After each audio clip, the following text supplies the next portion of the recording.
Good morning and welcome to an episode of Breakfast Analysis. Today we are going to be talking about 6 changes that I think would make the NAL a little bit better for next year. I think the season that we've had so far has been great, and I think that this is far and away been the best year of Siege that we've had inside of North America. The teams are better, the format is better, everything is just bigger and better than it was in previous years, but it's not perfect. And there are some things that I think would make the league better. There are some changes that I would like to see for the 2021 season. So today, we're going over those changes and talking about things that could be improved. Number 1, the first change that I think is going to be monumental to the season and that I really hope happens. This is probably the biggest change that I want to talk about, and it would be dealing with the issue of back-to-back matches. Right now, it's possible inside of the NAL to play a game on Monday, and then also play a game that following Wednesday. It's obviously not ideal because you only have one day of prep in between, and it would be fine if the other team had the same situation, but often you'll be playing on Wednesday after just playing on Monday, but the team you're against wouldn't have played on Monday, so they have their previous game on the last Wednesday. So they get 6 days of prep, and your team might only get 1 day of prep, and that's, I think, a big problem. To change this, it's actually quite difficult with the current system. When you're doing 5 weeks of 2 play days each, it's actually impossible to fix with double GSL system. The reason for that is because you've got 2 phases, right? Each phase runs through 2 simultaneous GSL brackets. And so the first bracket ends up finishing halfway through week 3, and that creates a ripple effect in weeks 4 and 5. So in week 3, the decider matches are played on Monday, and then on Wednesday, the opening matches of phase 2 get played.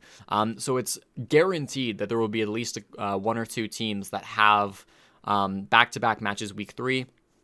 And because of that, week 4 and 5 are actually the same, because week 4 we'll finish the opening games on Monday, and then Wednesday, Thursday, we start the losers/winners matches. And then week 5, we finish the losers and winners matches on Monday, and we finish on Wednesday with the decider matches. So weeks 3, 4, and 5, you'll constantly see teams have to play back-to-back matches. And the way to fix this, in my mind, would be to extend the season to 6 weeks per stage. What this allows is it allows you to take a break after phase 1 is over. So you'd run week 1 and 2 just like normal, but on week 3, you would play the decider matches on Monday, and you'd take Wednesday as a day off. No games get played on Wednesday. Then week 4, you'd start up with phase 2, and you run it just like phase 1.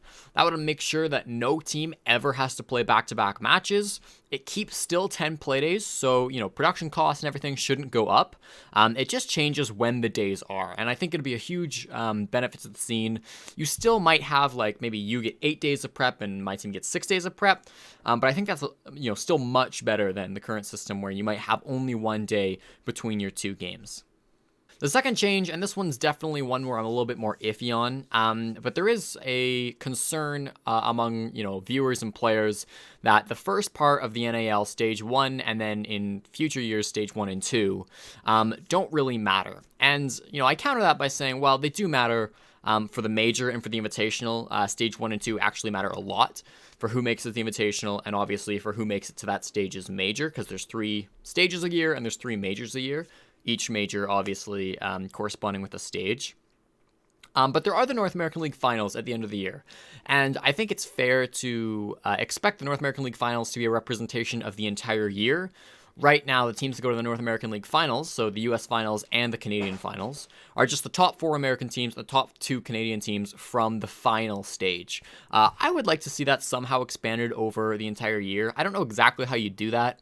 Perhaps you just invite, let's say for America, you invite the winners of Stage 1, the winners of Stage 2, and then maybe the first and second place team from Stage 3, right? That way you're still maybe biasing it towards the end of the year, but you do give a little bit more incentive to perform well in those first 2 stages.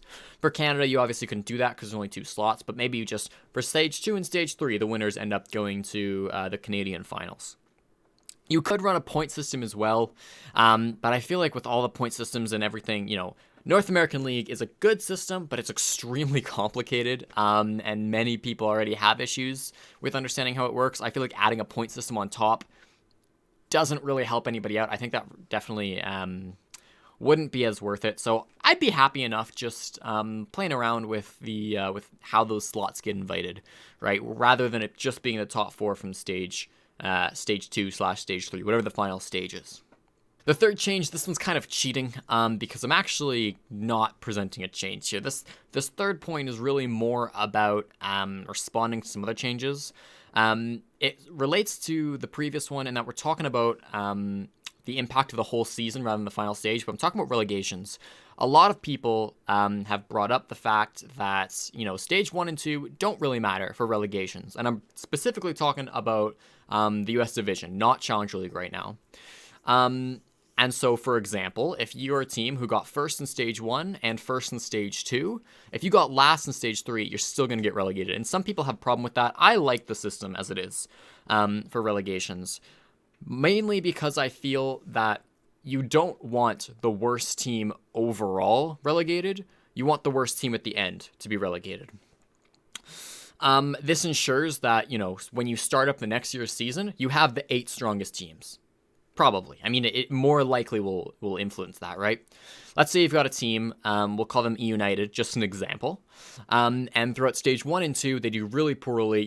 They get absolutely slapped around. They get 8th both times. Now let's assume stage 3 comes around, and they improve. They make some roster changes, they change up their play style, and they get, considerably better, and they finish 5th, for an example, right? I don't think they should be relegated. If you get like 8th place in the first 2 stages, right, then stage 3 is almost irrelevant because you're getting relegated no matter what. I don't think that's the way it should be. Obviously, it means that, if United got relegated, well, they beat teams in stage 3. So there are teams that are worse than them in stage 3 when relegations are happening. But those teams aren't getting relegated just because, they were better in, March. I don't think that should be how relegations work. I also think it is advantageous to for Challenger League teams if they play the weaker team at the end of the season.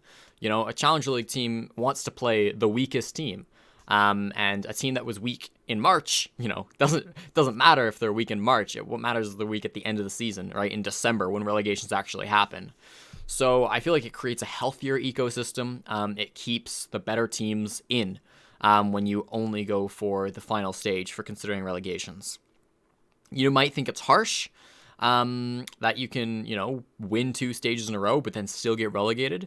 But, ultimately you get a lot of chances to not get relegated. You can, you've got best of 3s that you're playing, and the teams you're playing in those best of 3s get considerably worse and worse as the stage goes on, assuming you keep losing, right? So if you get first in 2 stages in a row and you still get last place in stage 3, if you get last in stage 3, you're the worst team at stage 3, right? And that's the team that deserves to get relegated. The fourth change I want to talk about, and this one's really minor, but I think it does make sense, is I would make 2nd and 3rd place receive the same amount of money.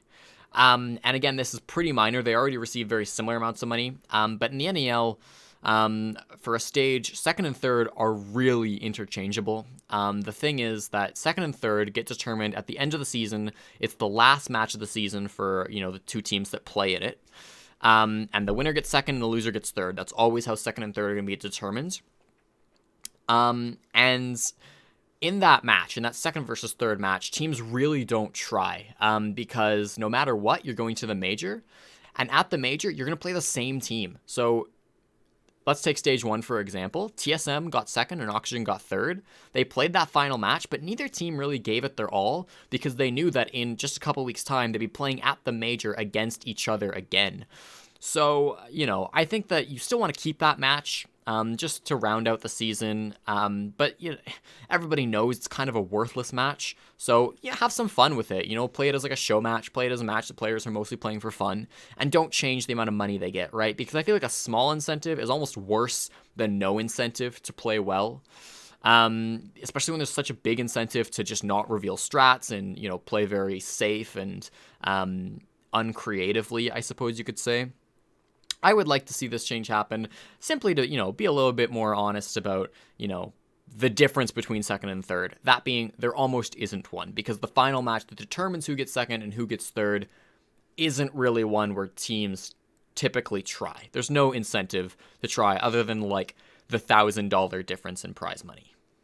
Change number 5, and this is where we're going to go back to the relegations, but we're looking at it from the Challenger League side. This one, I can definitely emphasize a little bit more with it being not a great system. let's talk about what happened again this stage and what people right now are pretty, not super upset about maybe, but like that they dislike and that I agree with that is a bit of a problem. So the Last Dance, they played stage 2. They did really well. They won US Challenger League in stage 1. They won US Challenger League stage 1. Stage 2 comes around, and in the opening matchup, they lose. They lose their first game. It's a best of 3. They lose it, and they're out. They can no longer make promotions. They can no longer get to the US Division 2021. I would like to see this turn into no longer be a GSL bracket and now be a double elimination bracket.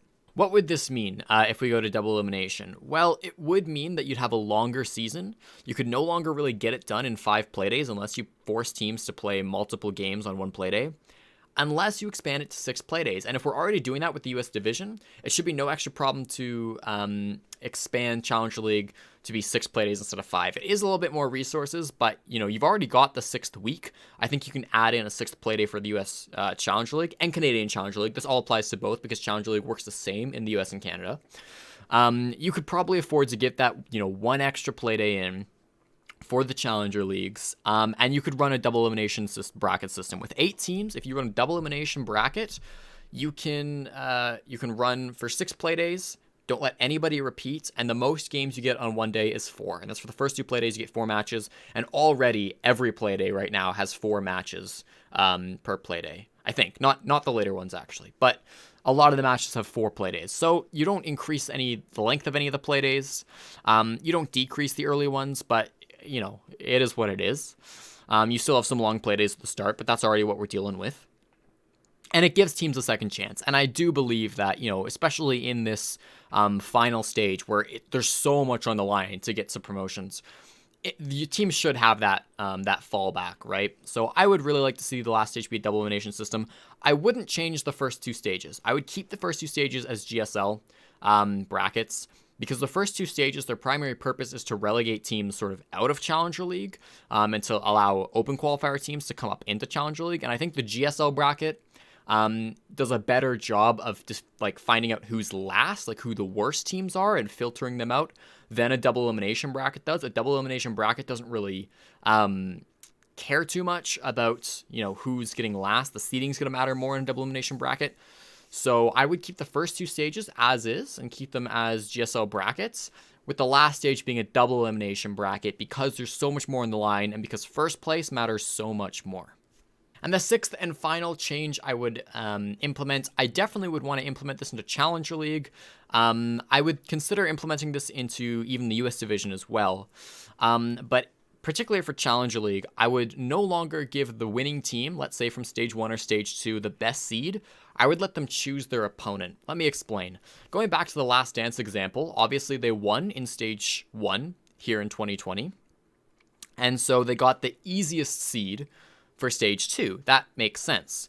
But the problem with Challenger League is because there's so many players that, end up dropping out of their teams and coming back, and, teams break up and teams try again. The open qualifiers are actually really competitive because you have a lot of really high-level players that don't stick together in a team, but, form new teams that are really strong. So what you end up getting is really powerful teams coming through the open qualifier. And what that meant is that the Last Dance, who got first seed in stage 2, ended up playing a fairly difficult opponent. They played Ape, and they lost that opening matchup. And many people, basically everybody, would argue that Ape is one of the front runners. So you had 2 of the best teams playing each other in the first round. What I would do to change that is I'd just say, all right, Last Dance, you got first. Congratulations. Choose your opponent. And they could choose who they play first round. Then you could have the second place team choose their opponent, the third place team choose their opponent, and boom, now everybody's matched up. The 4th and 5th place, the 4th place team gets whoever's left, and those are your opening games. And I think that works a lot better. It's just more fair in my mind, and it helps solve that problem of powerful open qualifier teams. And sure, you could still end up with, the first place team playing the second place team right off the bat, and maybe they would choose that. Maybe there's some strategy there because ultimately you do have to beat, kind of everybody in a double elimination bracket. You at least have to beat teams that beat other teams. So maybe you would see like the top tier seeded teams choosing like the second seeded teams and stuff like that, which is probably not what you want. But I don't think you would, especially since in a double elimination bracket, losing early does punish you compared to losing late. So that sort of incentivizes against choosing strong opponents. So I think that this would be a fair system, and I would, keep this for every stage, right? So if you even if it's stage 1 and stage 2, and we're in a 3-stage year, if it's stage 1, you win, great, you get to choose who you play for stage 2. Then you win stage 2, great, you get to choose who you play for stage 3. And I think that would again just sort of eliminate the problem of, oh boy, we get 8 versus Last Dance in the very first matchup because 8 came through the qualifiers. Again, you could expand this to be how it works in the North American League. I think it's less crucial to expand it because there's not yearly promotion. And North American League, the U.S. division and Canadian division are a lot more forgiving. So if you lose one game, you're not instantly out of it. In Canada, you kind of are if you're shooting for that major, but at least in America, you're not out of it immediately. So it's less important to choose your opening matchup. If Space Station Gaming, who got first in stage 1, don't play the worst team in stage 2, they'll still, they're still fine. So, you could expand that. You could just keep it the way it is for simplicity. I think either way would be fine. But for Challenger League, I think it would be a really great change. And that's my list. That's the things that I would like to see changed for North American League 2021. 5 things, really, and then one thing where some people are calling for changes, but I don't really think it's necessary. Let me know what you guys think, because I think this is something where, Faceit is listening. They're on Twitter, they see stuff. And I think people speaking their minds about this stuff is really good, because it shows that people care. And that's how stuff gets changed. So I do want to really hear other people's opinions. I want to have this conversation. I'm interested to know what your thoughts are on this, and just to hear more points of views, because this is stuff where real conversations can lead to the change that you need, and together we can sort of make this league and this ecosystem stronger, right? So let me know what you think. Be respectful about it, obviously. Know that changes take time, and there's a lot of stuff that kind of has to get held back, and that we're not necessarily going to get to hear about, but trust that hopefully, people are listening and that changes will come at some point, because I believe that, and I think that making our voices heard will really make a difference. If you like this video, go ahead and like, comment, and subscribe. We've also, of course, got Twitch streams going at twitch.tv/JessieJChick, and the North American League is on every Mondays and Wednesdays and Fridays for the Canadian division. If this goes up when I want it to on Monday, then there should be NAL on tonight. We do have Stage 2... losers and winners matches. Something's going on. That's what I'm saying. We need to break this up and make it a 6-week system. We've got more games happening, though, on the North American League. That's twitch.tv/rainbow6, twitch.tv/JessieJChick. If you want my personal streams where we have a lot of fun, we do some analytics, some stat collection, and of course playing some Rainbow Six Siege as well. So thank you all for watching. I hope you have a wonderful rest of your day, and I'll see you on the next one.